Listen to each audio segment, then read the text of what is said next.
10, 9, 8, 7, 6, 5, 4, 3, 2, 1, 0.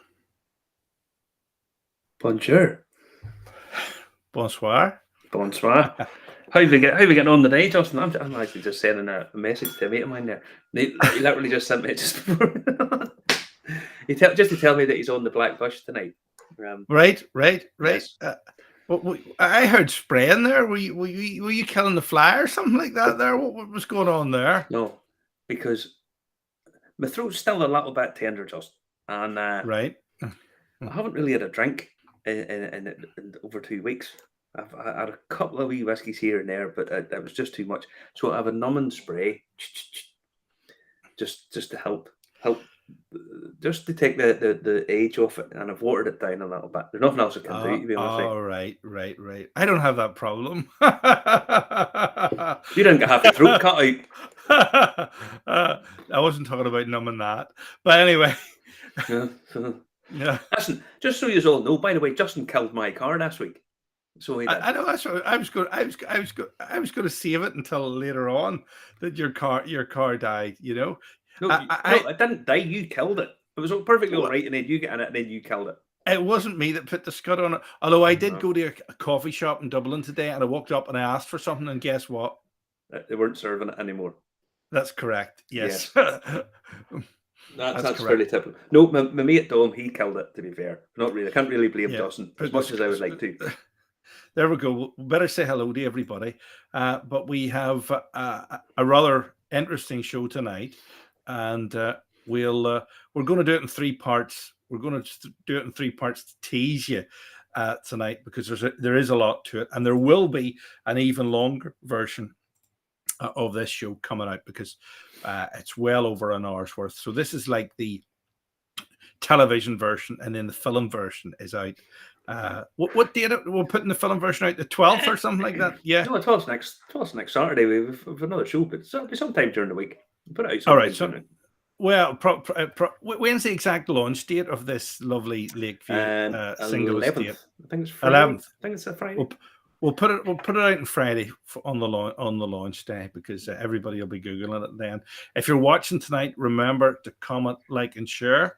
But without further ado, I think we should hit play on this, shouldn't we? This is entirely up to you, Justin. You fire away.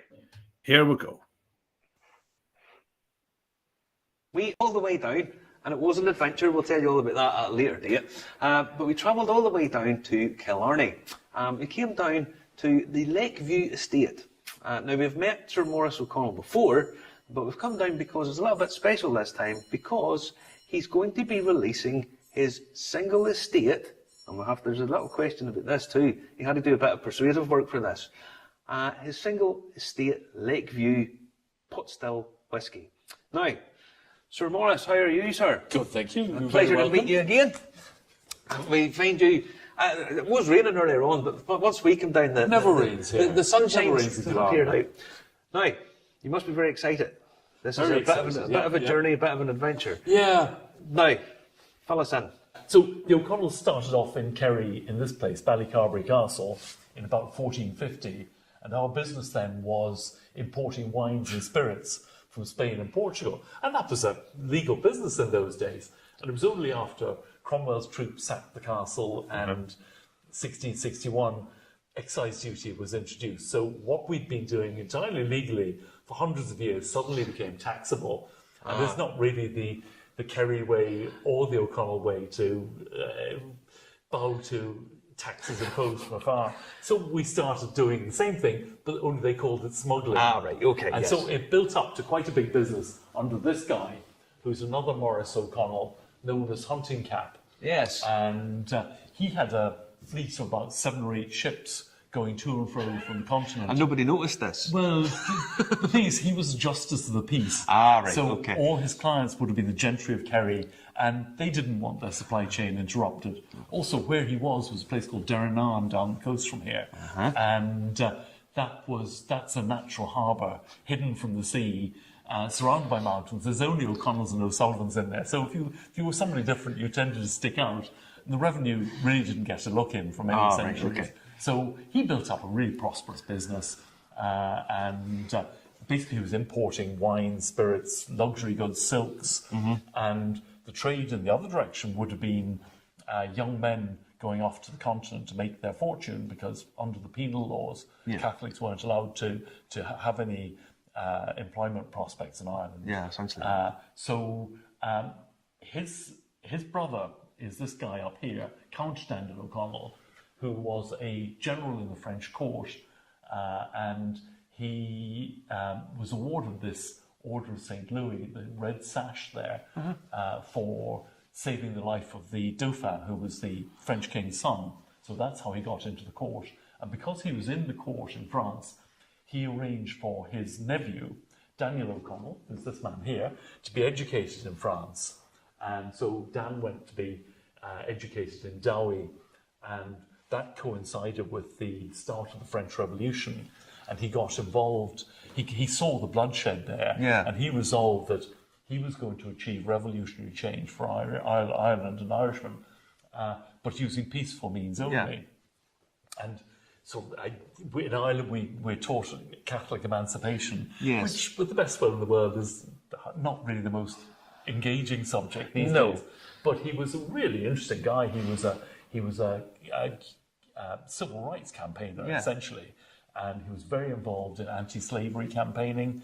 The Americans all know a guy called Frederick Douglass, who was a freed slave. He came to Belfast. He came to Belfast. He came to Dublin and to learn from Daniel O'Connell, and thereafter started calling himself the Black O'Connell. But he was also very involved in Jewish rights, women's rights. Catholics couldn't get buried in Dublin, so he set up a Glasnevin cemetery with some friends, and it was a multi-denominational cemetery, and anyone could get in there as long as they were dead. That was the sort of, that was a prerequisite of the whole thing. As long as you were dead, you could get buried. He also was involved in setting up the National Bank, which became Bank of Ireland. And he was a bit of a rock star. As I say, the Queen Victoria in her diaries was full of the excitement of meeting him in the days going up to it. Now, we've come down to this estate. I have to say, out the window is just, we'll call it atmospheric today, Maurice. It's, but there are these famous gates, which... they're known as the gates to heaven locally, and I'm never quite sure whether that's looking out at the view or whether it's looking in at me. I think it's into you, Maurice. I think, let's be honest, it's into you. But, I mean, the view down here is just beautiful. This is a unique setting for various reasons, not just the view.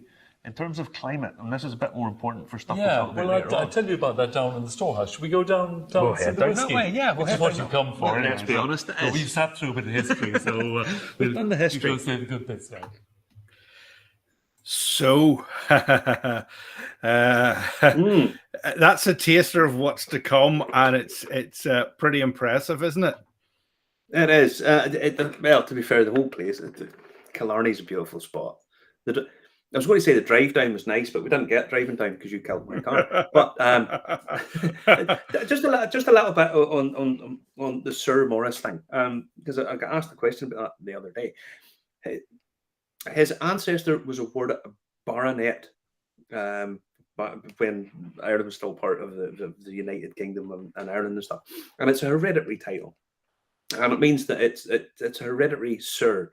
So he has basically you get a badge and a pin, and that carried all the way down to Morris. And sometimes he's sometimes a little bit uncomfortable with being called this because he's such a down to earth guy, such a nice man.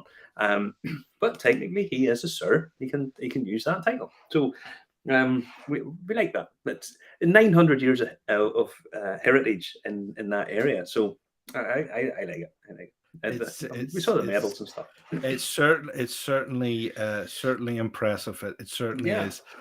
Now we're going to come back to that. We're going to go with him down to the warehouses and see all the lovely stuff maturing down there. It's even longer.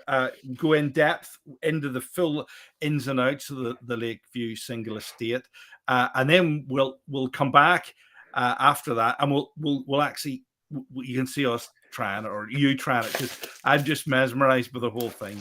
I still have it under wraps, so we'll show it in a wee minute. Yeah. We're going to do the news now. This is Justin that's changing about the format on me. He's doing all these weird things. I don't know why. But we're going to do the news. Technical reasons. Technical. Now, first up, the story this week is, I've put on the glasses because I'm getting more dependent on these by the day.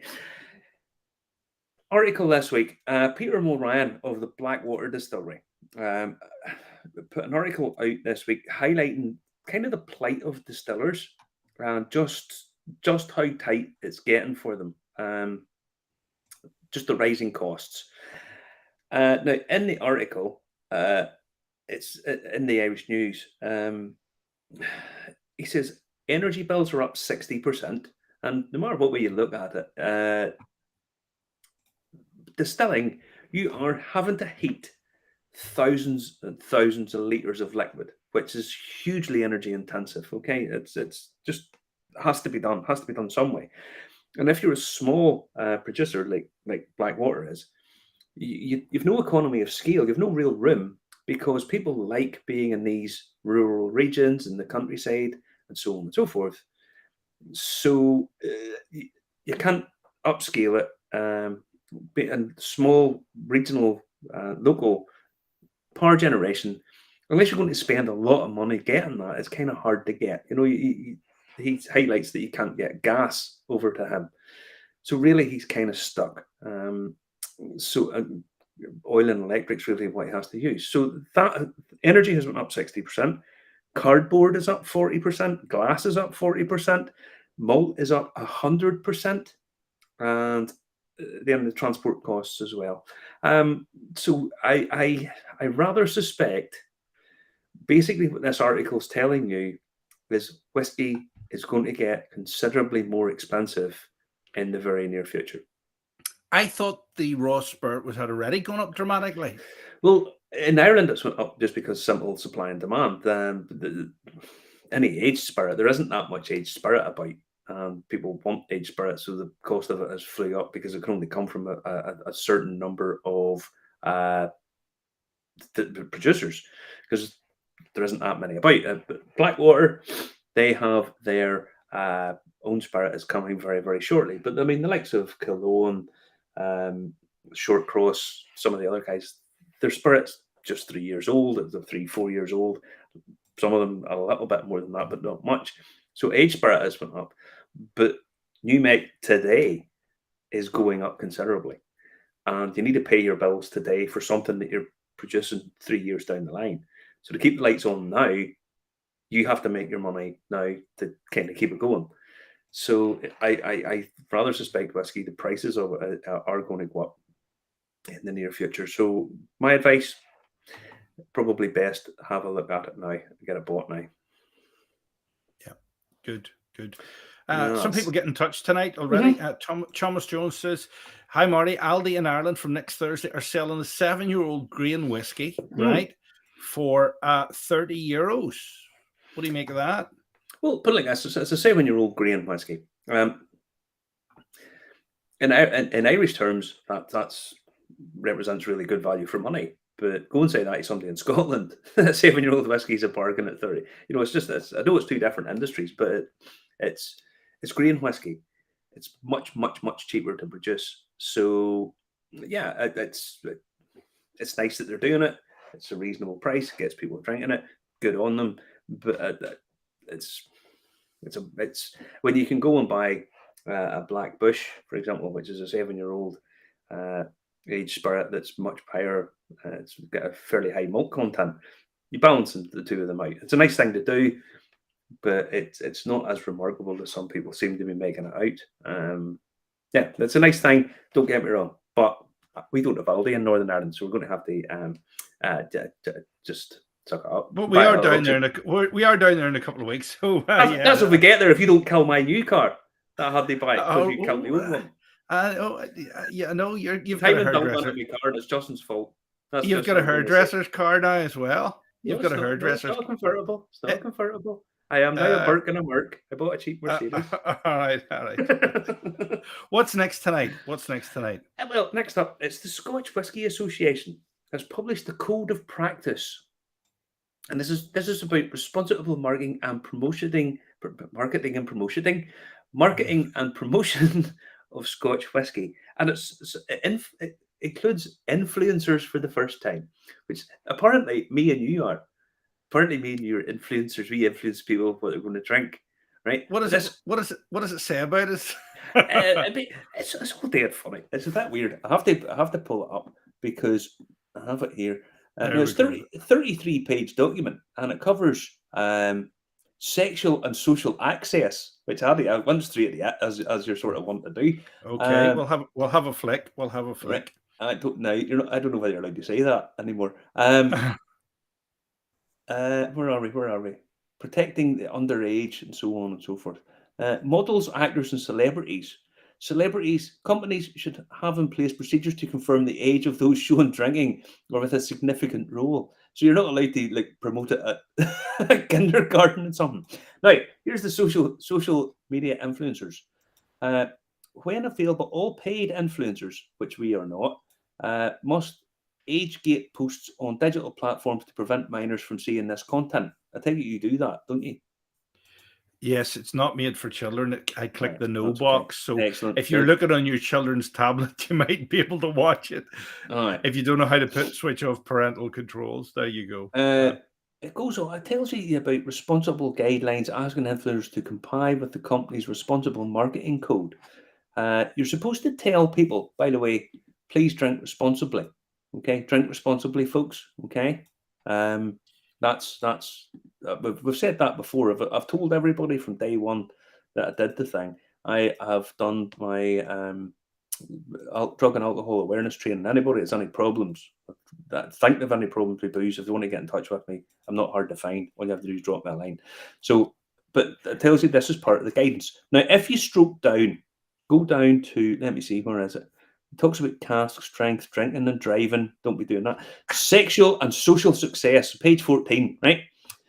It says on it, Scotch whisky brands and drinkers may be portrayed as part of responsible personal and social experiences and activities, such as the depiction of persons in a social or romantic setting, persons who appear to be attractive or affluent, and persons who appear to be relaxing in an enjoyable setting. So basically, what it means is you're allowed to show people having a nice time, and they can be good looking.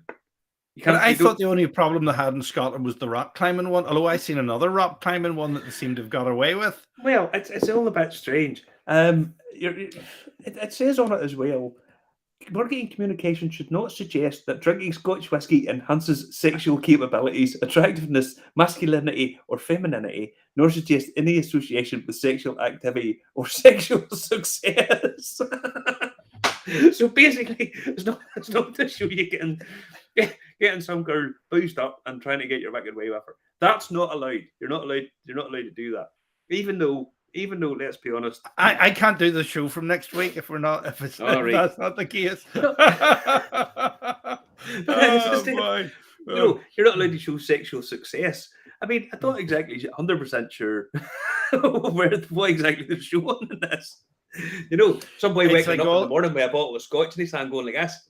It's like all these professional things, they're a bit verbose. It used to be you only had to be truthful, honest, and decent. But nobody seems to be truthful, honest, and decent anymore and get away with it, you know. But there you But put it like as funny just going through. You're not allowed to show sexual success as as part of a Scotch whisky campaign. You know what even is sexual success? No idea. No idea. It's a bit strange. It's a bit strange, but no, it's well worth having a wee read through because it is kind of funny. Sexual success, implicit sexual activity, and failure, and failure. There you go. And failure. Very good. This is not to be confused with romance. Very good. Very good. So basically, you know, entwined with your lover. I guess here you're all right, but going like that.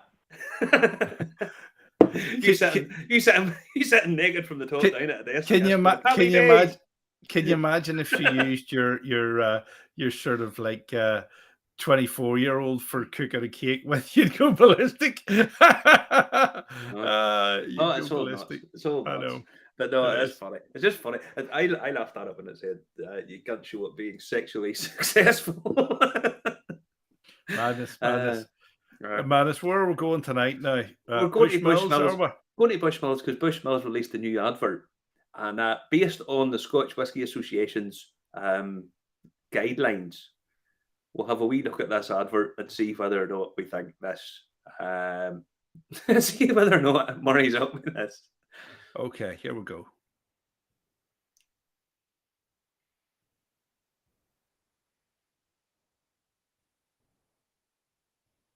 Does it want to play for us?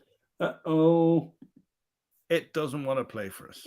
Don't know what's going on there. Doesn't want to play for us. We'll have to share the link for that one, I think. It doesn't seem to want to play for us. There you go. So weird stuff. Basically, it shows you people up around the North Coast out on surfboards, having a good time, suggesting sexual success and so on and so forth. There is no evidence of sexual success, but they're all surfboarding and all. As if, drinking Bushmills, it means you're absolutely immune to hypothermia. Because I can assure you, anybody can hit the North Coast at the minute. So I keep getting asked when we take buses down that way. There'll always be somebody go, Marty, what's the temperature out there? And I always say the same thing. It's about 2 degrees above hypothermia. You know, it's bloody freezing at the height of winter. So a couple of bush out your surfboard. Don't drink in open water swimming. That's my advice. Probably a good idea, but if you marry up the Scotch Whisky Association, responsible marketing, and that advert, it's I don't know, because it does suggest there's all good look at people sitting about drinking and all, and they're surfing and sitting at the fire, be suggestive looks and all. Yeah. There you go. There's the link there. You need to watch it yourself tonight. So click through that once we're over. Still to come tonight, we've got more of the Lakeview single estate release coming up with Sir Maurice O'Connell. We're going to head very shortly after the last news story down the maturation storehouse. And well, tell your friends, make sure you comment, like, and share on YouTube, Facebook, LinkedIn, Twitch, and Telegram. And best place to watch tonight is YouTube, and hit subscribe and hit the bell. It's free, and you can maybe be our 600th subscriber tonight, because we're only 4 away from 600. I'm just looking at Jim, the whiskey novice. He's on there. He said, "How do you feel about minors appearing in something whiskey orientated? I once put a video intro with my son playing a younger version of me, but removed it because of complaints." I can kind of see why you wouldn't put a kid in drinky adverts when it's your own son. I know. But I can understand why you got complaints about that. I don't particularly agree with it when it's your own kid, and I'm sure it was probably quite funny and tongue in cheek. But I can see why people would complain about it. I should say. There's a lot of Karens out there. There's a lot of Karens. That's one of those things that people go, "Oh, my son this," or you know, blah blah blah. But if it's true, I'm a great believer in you rear your own kid. You know, you rear your own son. Yeah, there's Tony Silset. He's just saw Jim on the OSWA Awards. There you go. I don't know how you see him behind the beard. you know. But anyway, So we're heading to Balcones. yeah, this is a bit of a story. Diageo, world's biggest drink company, have bought Balcones Texas whiskey. Now, this game it probably didn't come as much of a shock to me because I think the likes of Diageo like to have their fingers in pretty much everything. Balcones is a premium American, certainly a very Texas whiskey that they've quite a big range. Excuse me. And they are a sort of premium whiskey, quite hit and miss. I've tried a fair few. Scotch Malt Whiskey Society have a 3-year-old Balcones, 3-year-old Texas whiskey. Out in their last lot, if you go, really quite nice. And they've done a couple of ones that I didn't think were up to much, but some of them are really, really quite good. But they have Diageo buying it is a bit of a statement from Diageo. Basically, them saying we want American whiskey, we want to get in an American whiskey, we want to produce our own American whiskey and stick it out there for people to have their say on it. So yeah, it's to me it's it's a big statement for Diageo and for American whiskey. Now, I didn't read how much they paid for it, but probably didn't pay a massive amount. But Was Balcones independent, Marty? Was it? yeah, they were to start with. Yeah, Yeah.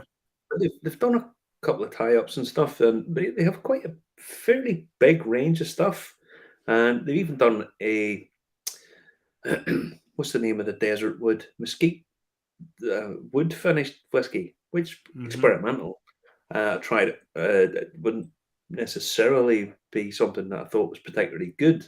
It's a little bit acrid for my liking, but it was however a nice experiment. But it's the Diageo basically setting down another marker, and they have Roe and Co over here. You can see Diageo starting to put American whiskey, moving on to some other stuff. They'll maybe buy into these markets, and I'm thinking in the back of my head that at some point they'll probably go, do we want a poachine? Is that something that they're going to do? Scale it up and bring it out. There you go. He's convinced if any producer was approached by Diageo and offered millions, they'd say yes. That's what the man for the month usually says. Yeah. Jim, put it like this: it's fantastic that people have integrity and small batch and all that kind of thing.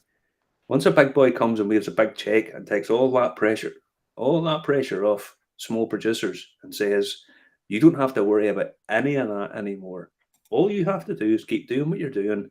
We're going to give you a lot of money. You keep doing what you're doing. Very hard to say no.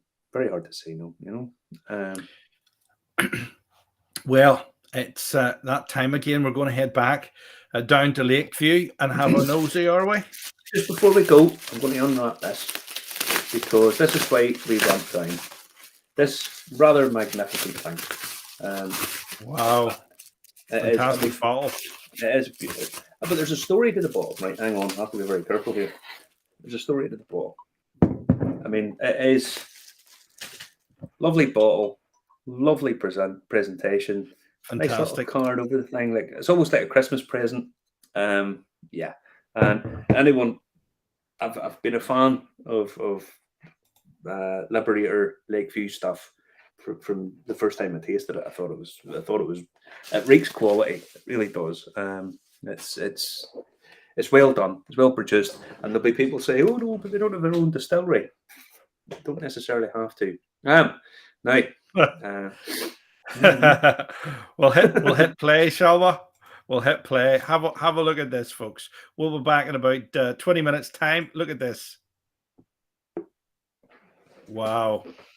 Here we go. This is an adventure. So the original house would have been in the woods there, and that was dating from about 1700.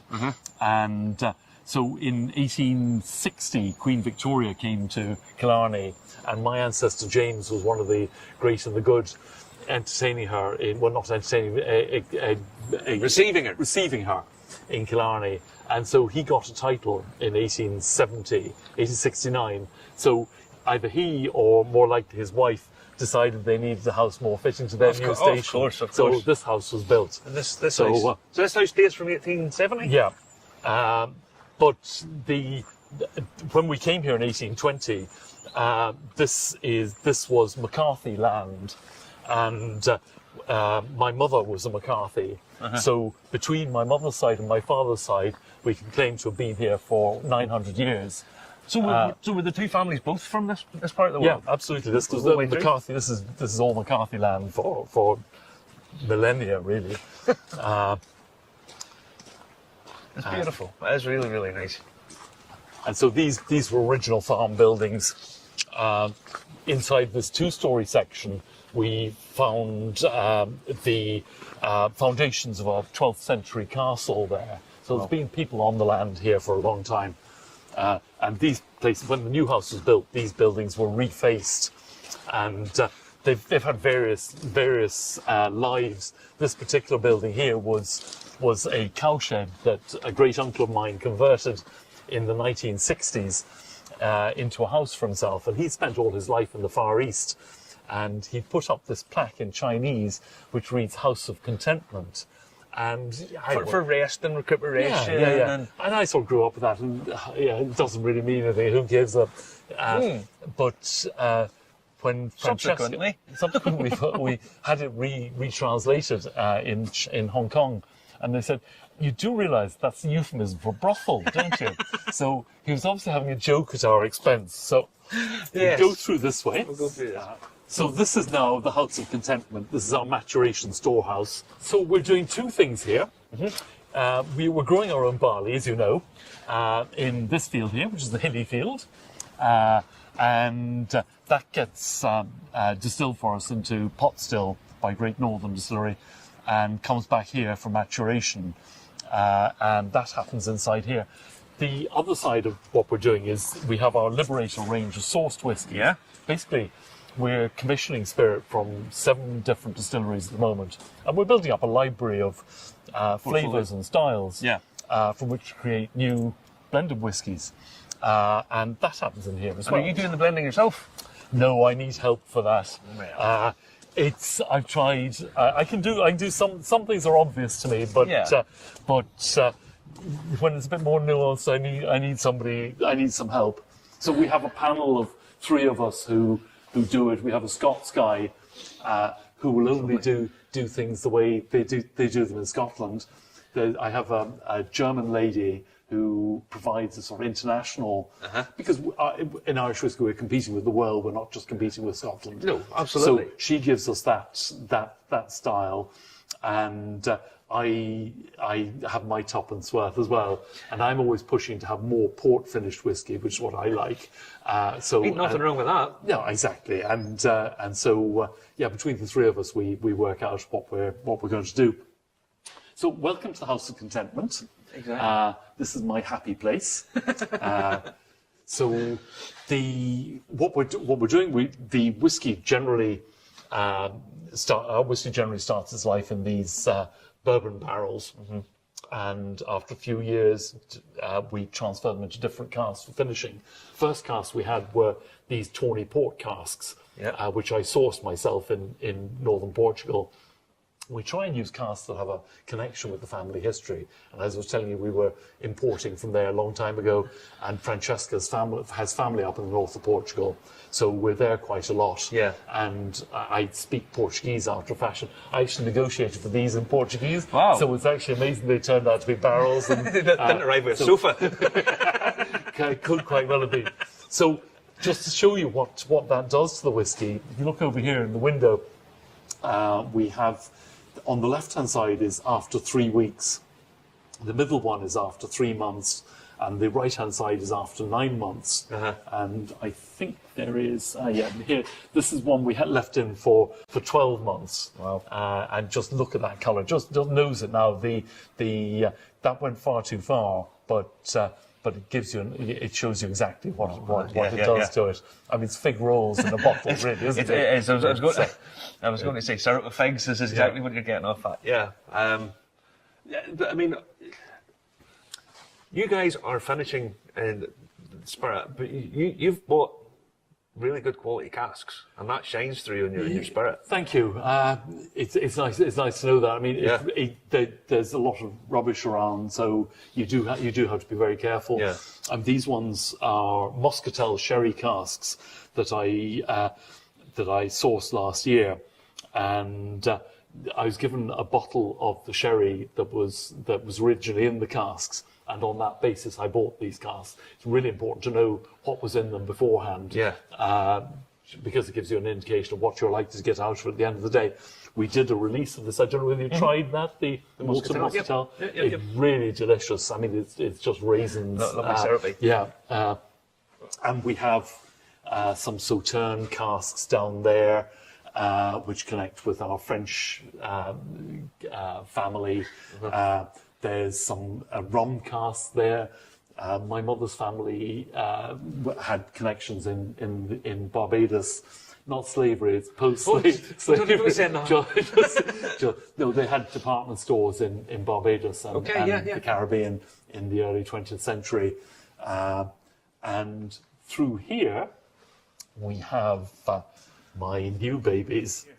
This is our Lakeview single estate whiskey from barley grown 50 yards away and matured in here. It's really rare in Ireland for the whiskey to be matured where it's grown, and this is why we call it single estate. It's distilled by Great Northern.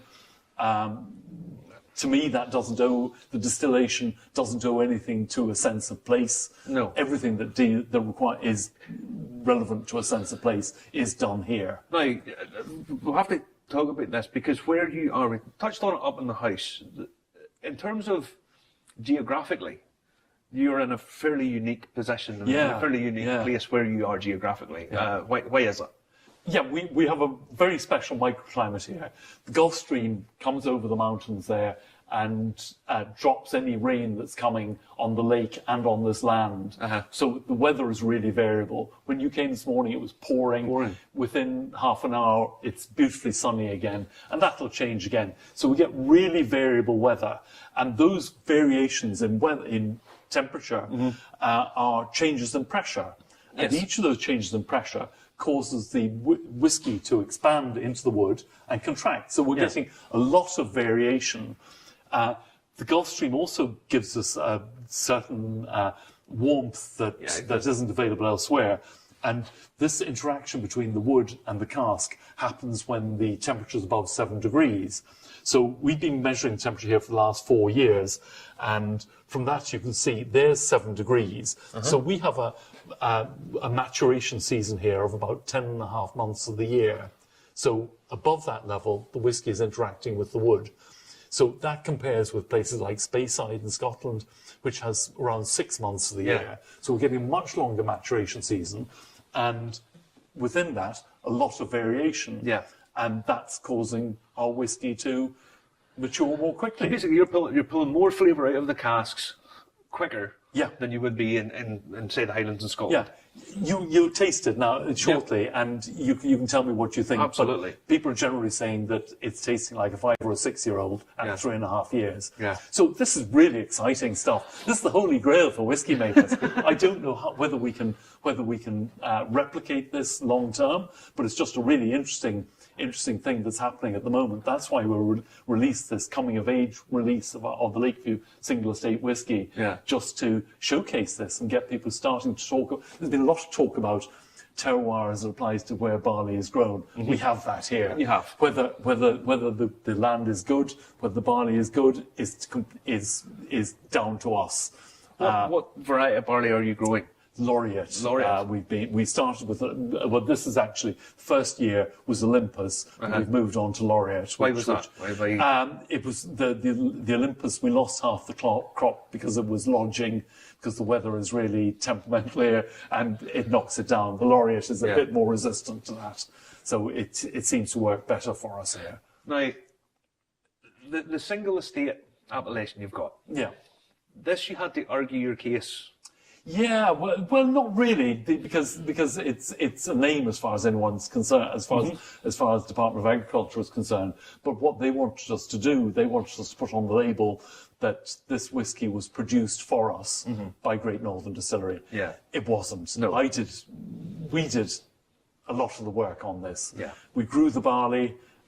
Growing barley here, it's not great country for it, because the first year we lost half the crop. Yeah. We have it small batch malted for us by a guy called Garrett Eden up in Nace, and he does it in 5-ton batches. We initially went to the malting company Cork, and they said, "Yeah, happy to malt it for you, but our batch is 120 tons. Yeah. You give us your 5 tons that you've grown this year, and we'll malt it for you and give you 5 tons out of the other end."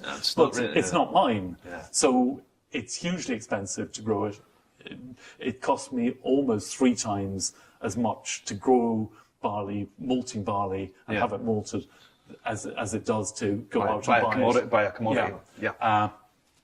But at least we have that provenance. Yeah. And as I said, there's a lot of talk about terroir as applies to barley. What I think is we're showing here is that there is a terroir of maturation where whiskey is matured is hugely relevant to what the outcome is. Well, the thing about whiskey is, again, to sort of reiterate this, I've said this loads of times before, whiskey has to have a sense of place. Yeah. That's basically what we have. a tradable product. Yeah. And that's what you're emphasising. Yeah. The fact that it's a single estate, the barley's grown just across here. Yeah. You're getting all the different climate coming in off the Atlantic. Okay, it's taken away to be malted and distilled, but it's brought back to here to age in these rather wonderful casks. Yeah. Now, in terms of the variety of casks that you have, you're kind of known for your Tawny Port. That's kind of what you're known for at the minute. Now, with the Lakeview single estate stuff going forward, what are we expecting from the Lakeview? These casks are French red wine casks. They're Bordeaux casks, Premier Cru Bordeaux casks. Really expensive. I'm not allowed to tell you where they're from. I will tell you privately, but you'll be stunned. That'll be a secret, folks. We won't be telling you, okay? Well, you won't be. You're not allowed to.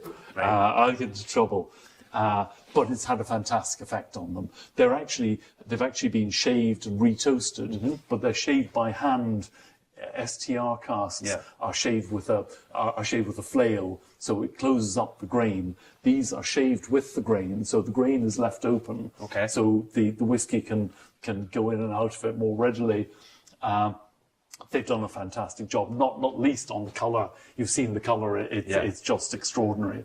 We're really pleased with this. This has gone really well so far. Yeah. The last time I met Morris, we were at Belfast Whisky Week. It was a bit of a strange thing, because what we had was Ireland versus Scotland. You know, it was like ding ding, seconds out. And what it was, we had the rather wonderful John McShane from the Scotch Malt Whisky Society putting up Scotland on the one hand. 38-year-old malt. Yeah. He brought over 38-year-old malt. He brought over, was it an Isla and a Speyside, if memory serves right? Isla and a Speyside. He wasn't really told to tell us what it was, as is the secret handshake of the Scotch Malt Whisky Society. And up stood Ireland's contingent, up stood in the blue corner with a 38-month whiskey. With 38-month whiskey. It was a little scary, but... And it wasn't badly received in any way, shape or form. You definitely held your ground. I've tasted this stuff before. Morris has been really, really kind and sent us up a few samples before. And I promise you, this is a premier Irish whiskey. It's a superb product. And it does have... it has a flavour... there's a flavour note that you get in wines sometimes. It's called rancio. It's like a rustic sort of earthy flavour. Yeah. And I get it off this whiskey. I really do. Well, to me, that's the barley coming through. And earthy. It's really earthy. Yeah, and damp. I'm just. What would you expect from me? Really? Well, that's it, you know. But the thing is, it's supposed to be this flavour note. It's sometimes equated to rancid butter, which makes it sound really bad. But it's not. It's a kind of really earthy flavour, and married to some sweetness, a little bit of smoke put into it, and it gives a real lovely combination of flavours. Now, a few weeks ago on social media, Morris was putting down slow cutting with water before bottling, and I commented on that because it's a thing that's not normally talked about that much at whiskey tastings and stuff, and it's that mouthfeel, and slow cutting gives a textural content in your mouth, and that's really important. And explain that to people. Well, it's coming from the cognac tradition. Basically, they cut their cognacs from cask strength, which in our case is probably around 60%, down to bottling strength, which for us is 46%. A lot of people would just do that in one day. We on the Lakeview single estate whiskey, we're cutting it over 6 months. So we're dropping the ABV maybe 1% every couple of weeks, and by adding water every couple of weeks, it allows the whiskey to marry. And as I say, promotes a better mouthfeel. I'm glad not everyone else does it because it sort of feels like a secret weapon in some ways. So don't tell anybody. If you actually put water in too quickly, it's a process called saponification. And what it is, it gives a sort of soapy. If it goes too quick, and it's a really horrible note. There's a couple of brands whose whiskey you can taste blind. Because of the saponification. It's a very sort of strange thing because if it's cut really slowly, it keeps that sort of lovely. I always make the comparison between dark chocolate and milk chocolate. Dark chocolate's got much more flavour. Right. People eat much more milk chocolate, and it's because a lot of the time people like the texture of it.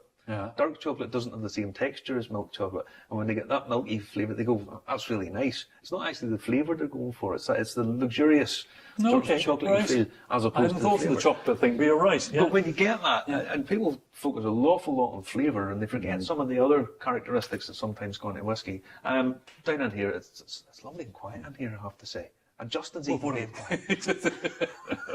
So we've got a couple of some of the single estate from 2019 in different casks. So we've got blending options in the future. This is a ruby port cask. We put some of it into a peated cask for a month, and we can draw off that just for different blending elements. Just to get a depth of flavour. Yeah. Now, your pot still, it's unmalted barley. 50-50. 50-50. Yeah. You're not tempted to maybe grow a little bit of oats or something? We're doing that now. You're doing that now? From 2021. There's oats in the mash bill, Excellent. So even bigger scope to paint with, you know. I mean, anyone who's tasted Liberator will know that it is primarily known for the sort of tawny port elements. Really rich flavour, really nice depth of flavour, really well blended. But Lakeview is going to be a different style, really, isn't it? That's why we decided to go with a different name. And we wanted a name that was of this place. So what else? What else do you call it? Exactly. Aye, what do you think of that? But like I said, whenever we arrived down there, it was dead funny because it was absolutely lashing with rain. Correct me if I'm wrong. It was lashing with rain. Wasn't taking time. You could actually visually see the rain falling in large droplets. Yes. I mean, it was huge. So we got into the house, got a cup of tea. Francesca is the Morris's wife. Made us a cup of tea. So we're sitting around thinking, we'll sit here for a minute or two. Chatty. Then the sun came out. It was beautiful. Then it started blowing a gale. Do you remember? There was literally leaves going horizontal across the garden. Then it stopped. The sun came out again. We went out, filmed the thing, came out. But I mean, I think up here the weather changes really quick. It was just unbelievable down there. Unbelievable. There you go. Mark Kerr says great interview was Justin there. Didn't hear him. No, I was dumbstruck. It was absolutely fantastic. The whiskey was incredible. I mean, I'm not going to tell you who the casks are from because he told me I wasn't allowed to say. all I will say is this, okay? This gives you an indication of how much he's paying for these casks. He said they were red wine casks. A 1945 Jeroboam of this wine sold. Now, Jeroboam is what, four bottles, is it? 4 bottles. Big. And it sold for $310,000. Okay, that gives you an idea of just how much he's spending on these casks. These are top quality, mega bucks wine casks. So, yeah, but listen, I drinking the Liberator. Okay, this is a fantastic whiskey. And it's sourced very well blended, loads of complexity. At the minute, just because I had that operation in my throat, I'm actually having to water this down quite a lot, more than I normally would, because just still a little bit raw in my throat. But this has huge amounts of flavour in it, huge amounts of flavour. Now we're going to go and do the tasting of this and finish it off. The reason I'm not drinking this is, well, I was lucky enough, that I was given this sample. I've already tasted this a couple of times, so this is what I'll be reviewing. Everyone who knows me knows I collect firsts, and this is a first bottling. There's only 300 bottles of this going to be released, maximum. Some of them have already been sold. I come home with 3 of them. That's that's how much I think this is a super whiskey. So I come home with 3 of them. I'll probably open one of them. I have a friend, my good friend Stanley, has already took one of them. So I've 2 bottles of it, and I will probably open one of them at some point for a special occasion. But we're going to do the tasting now, and Justin's going to show it. It's something else. I mean, this is. What do you see? What do you see?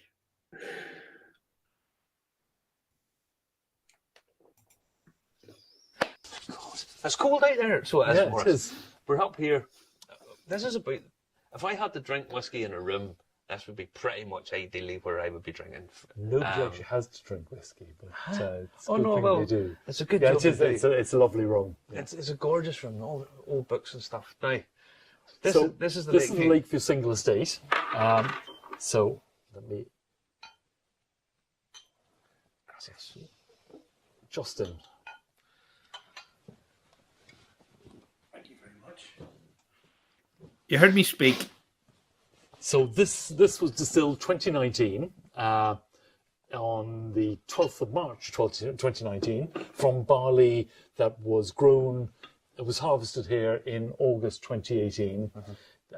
Small batch malted in January 2019, distilled 12th of March, and it's been in bourbon for the first 3 months, then in these red wine casks for the remaining period. Sláinte.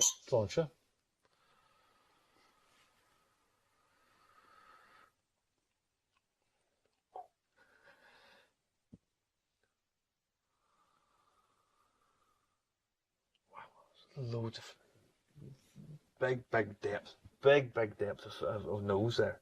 Big depth of nose.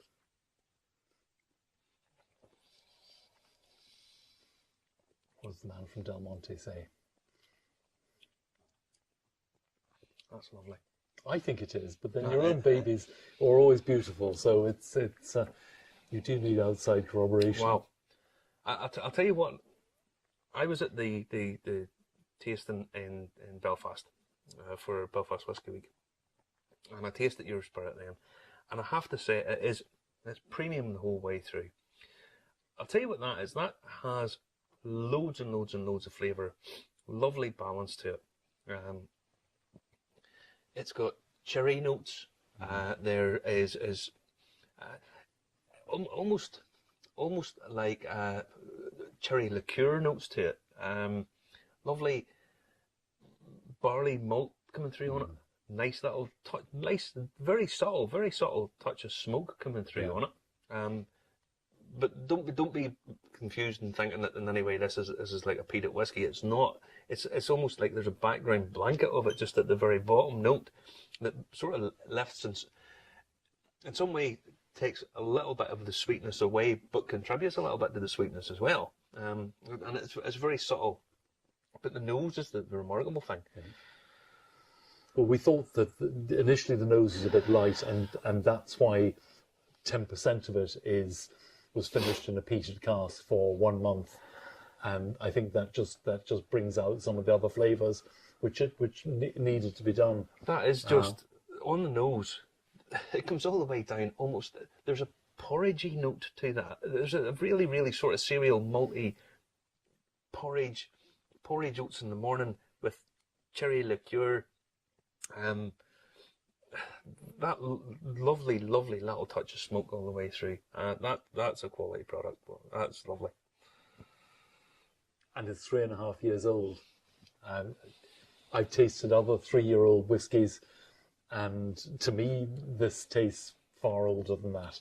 And that's this microclimate we have here. And I said this to you before. It's that lovely earthy note to it that I don't know whether it's the terroir, whether it's the how well it's been blended or whatever, but it's really coming through.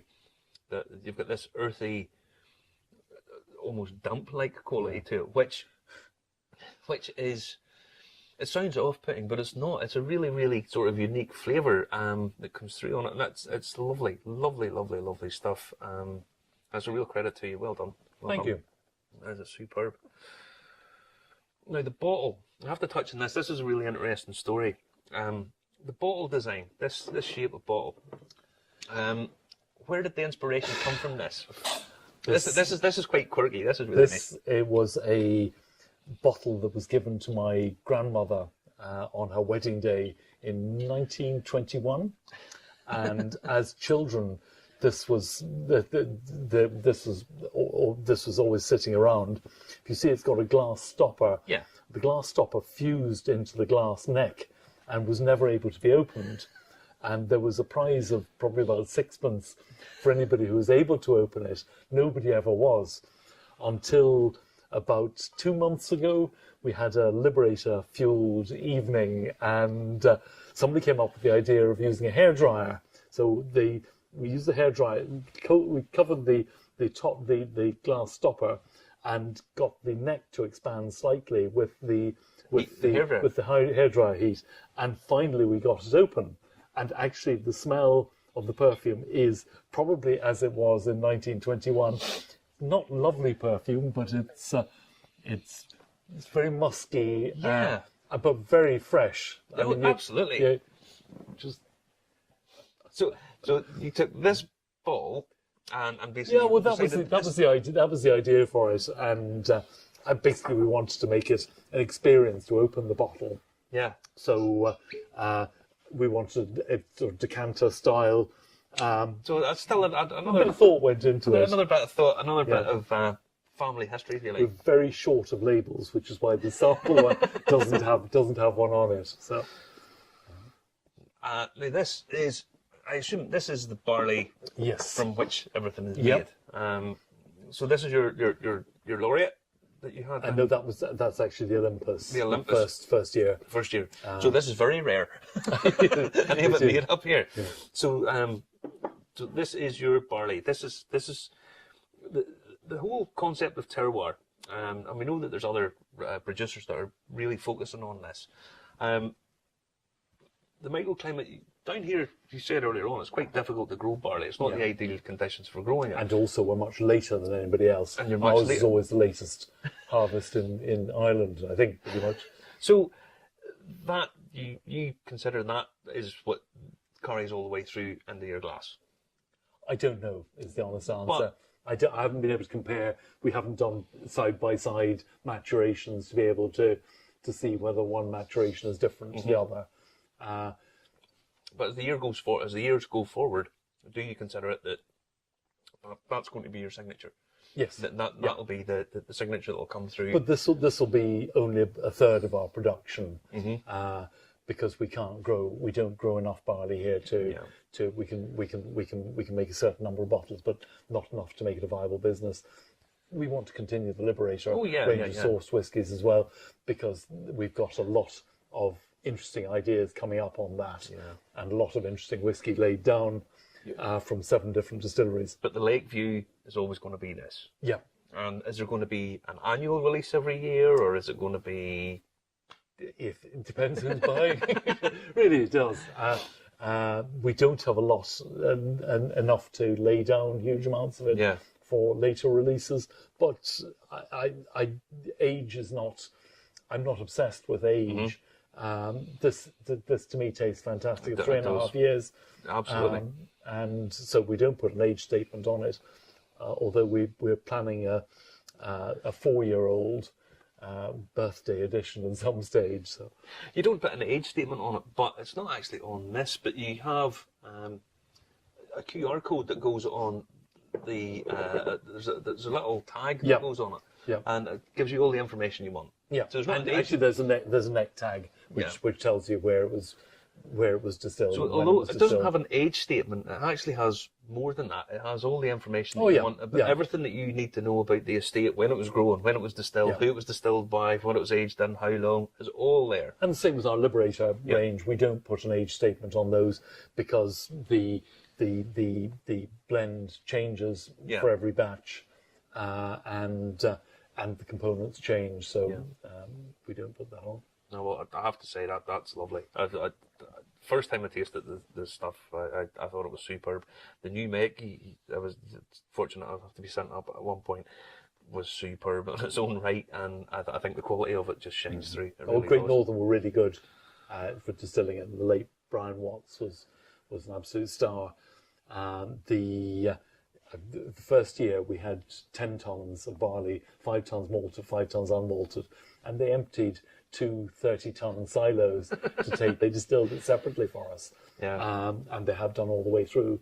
Don't quite know why they're being so careful with it, but I'm very grateful to them for doing so. And I think overall have been Great Northern and John Teeling have been superb for the whole Irish whiskey industry. Absolutely. I mean, the amount of stuff that they supply to so many different people, and the quality of it is superb too. And people say we're sourcing whiskey, we're just bottling somebody else's product.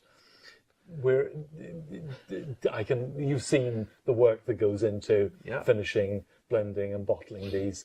It's nowhere near the whiskey that comes out of Great Northern or wherever else it comes out of. Whether you like what we're doing or not, you can't argue that we're not actually making a difference to it. I mean, the thing is, there's the whole romantic idea of whiskey, and people love knowing all about the single malts and this, and it comes from one distillery and so on and so forth. I mean, you can quite easily put this down as a single malt because it's coming from a distillery. Except it's pot still. Sorry. But we do say single pot still on the label. But in terms of, you can put it down as being single malt or pot still or whatever from one distillery. Scotch do a really good trick of convincing the world that good whiskey is single malt and 12 years old. We're trying to convince people that there is more to whiskey. There's more to it than that. I read a newspaper article a few weeks ago that George Rowe & Co. Back in the day, back in the 1860s, I think it was, were experimenting with just distilling with sugar. Right. And it said that it wasn't up to much because it tasted almost exactly. It tasted as pure malt whiskey. That's what they put down, because they said that they were saying that pot still is so much superior to basically what we would call single malt. This is the new single estate stuff. And how many bottles did you say there was of this? 300. 300 of these in total. And this is fantastic. I mean, it really, really is. This is bottle number 98 out of 300, which is coming home with me. And you're thinking, this is €195 this is coming out on, which for lots of people will say this is an expensive whiskey, and it is. If you're going to drink it like if you're going to drink it like a bottle of, shall we say, entry level whiskey, that is expensive. But when you realise that there's not very many of it, the amount of work that has went into it, how it tastes, and it's fabulous. I mean, it really is. And the skill and the history and the heritage and the story, you're buying into this. This is not expensive. And to be honest, it's an initial release, and it's going to be more a collector's item than, for the initial release. That's what And they basically, we want to get the collectors out of the way so that we can bring out a release that is priced for drinkers. Yeah. So we haven't decided what that price is yet, but it'll be That will come, less than 195. Yeah. But I mean, it's going to be an affordable premium whiskey. Yes. And that's what it's going to be. And that's what you're paying for. And more power to you. I think your range of stuff is superb. I think what you've been doing is superb. I think if you carry on doing exactly what it is you're doing, I don't see what's not to like. There's the sun out again. It is, of course it is. It was 4 seasons in an hour, we say in Cardiff. well, it was absolutely bucketing down here earlier. I mean, it wasn't taking time to rain. Then the sun came out. Then it was blowing a gale there about 10 minutes ago. Now the sun's back out again. And all the while, that whiskey's down in there going, right, what are we going to do? And reacting to it. We've seen the chart. Maurice, I love what you're doing. I love who you are. You know I'm a big fan of your stuff. And I think... What really I appreciate is that you buy the whiskey as well. I buy it as well, yeah. I mean, I am leaving here. By the way, folks, lots of people think I get all this stuff. Oh, Murray goes and he gets all that stuff for free. I'm leaving. I come down to get a couple of bottles, which I paid for, and I'm going with more bottles. But no, do get yourself buy the Liberator stuff, buy the Lakeview estate especially, because you'll not be disappointed. It's a superb product. And thank you very much, Maurice, for having us. A pleasure. And you managed to keep Justin quiet. I just wondering whether he's here at all. Oh no, he's here. He's here. He killed my car, by the way, just so you get the right. So we'll see you later, guys. And then he said the magic words.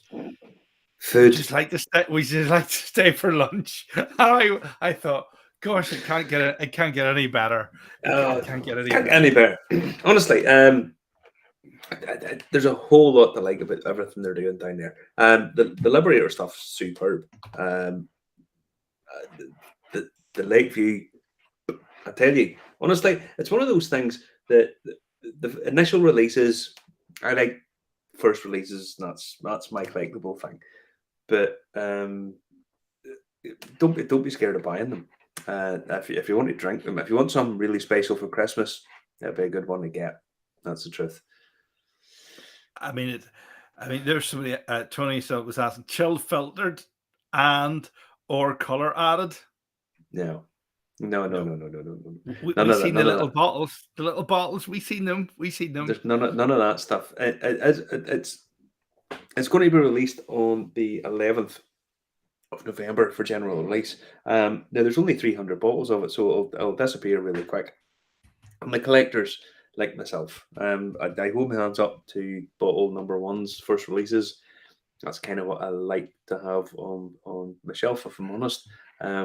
So guys will buy it up, but it's if you want a really, really nice whiskey going forward, if you want to buy something special for Christmas, it's one that I would recommend. It genuinely is a superb whiskey. By the way, if you're wondering why all of these whiskies are out, normally I put whiskies out on the desk that are related to something, usually stories or whatever. I'm doing a whiskey tasting. I am doing a whiskey presentation for the Wine and Spirits Educational Trust on Tuesday. You know the guys who teach all these sommelier guys. You know all these guys that pair whiskey or wine with food and all. I'm giving a talk to them on Tuesday night, and this is some of the whiskies that we're doing for. So Short Cross is the very first whiskey we're doing tasting, and it's to do with we're doing it with water, wood, and wine. That's the name of it. Wow. And the reason what are you talking about? You're getting a free ticket because you come down to film some of it. Am I getting dinner too? If you come down, I'm sure I can get you a bite to eat. I'm sure I'll get you a bite to eat. This can't get any better. But Short Cross is going to be there because they cask a higher ABV than normal. Obviously, we have to go with the silky, and it's silky and silky cask strength is going to be there. 1792 bourbon, which I actually quite like. Yeah, a really, really good bourbon. We have, what are we doing after that? Method and Madness. Then we're doing hang on. I haven't it up yet, Graham. We're doing the Viste cast. Blackbush. Then it's the Sauternes. Bushmills, which is really tasty. Our lovely Helen's name down on the bottom there. And then we are finishing off. Right, hang on. Short Cross, Sulky Sulky, 1782, Method and Madness, Bushmills of East Day, Bushmills, Sauternes, and the last one, we finish off with the Liberator. And we are doing it. The Liberator is the one. Everybody wants to go. No, this is invite only. This is invite only. No, Marty's doing the talk for them, so it's not like we're inviting you along. we're just not telling inviting you what along, we're doing. but we're just telling you what we're doing because Justin will take a bit of video. There'll be a bit of video next week. But these kind of tastings, if anybody wants to do these kind of tastings, if you're a regular on the show and you subscribe and all that kind of stuff, if you want to do, I'm quite happy to set these up, and we'll do tastings. Yeah. Who's on next week as well? That's the other thing. Is it Blackwater? Can we say that? We've said it too late. Well, it's too late. You say it. You say it. It's funny because you say these kind of things sometimes, and then they kind of go a little bit. But no, Peter's coming on next week from Blackwater because they're getting ready for their initial release. That's another one for the collection, another one to taste as well. But they're coming on. Yeah, Blackwater's coming on next week. Listen, folks, it's been great. Thanks for watching. YouTube, hit subscribe, help us hit the bell. Facebook, LinkedIn, Twitter, Twitch, Telegram. Also try to put it out on Instagram as well. And wherever you get your podcast from, ask your smart speaker to play Irish Whiskey Review podcast, and it will pop up and play. It's as simple as that. And, well, yeah, busy week this week as well. Oh, busy. Well, busy week because we hit it down tasting. Then we have to go and do an interview with one of the characters of Irish whiskey, real character of Irish whiskey, and then same old. Yeah, it's good. All right. Night night, everybody. Night, guys. Take care of yourselves. Take it easy. There's Patrick Milty. We'll give him the last word. Thanks very much. Great show as always. Thank you, Patrick. William, great show. There you go. You got to get in early because it takes a while for them to pop through. Night. I'm going to cut you off now. I'm going to cut you off. Oh, well, better. Oh, look here, Mark Kerr. Great shows. Glad to see here. Marty's throat's working. There you go. It's still a little bit sore. So that's why I'll have to water down the whiskey a bit heavier, a lot heavier than I would normally. But we're on the whiskey again. We're on the mend. Thank God. All right. There you go. Peter's shirt as well. Listen, Russ B, thumbs up. And Michael Matthews. I'm going to definitely hit stop now. Shall I hit it? I'll hit it. Here we go. Night.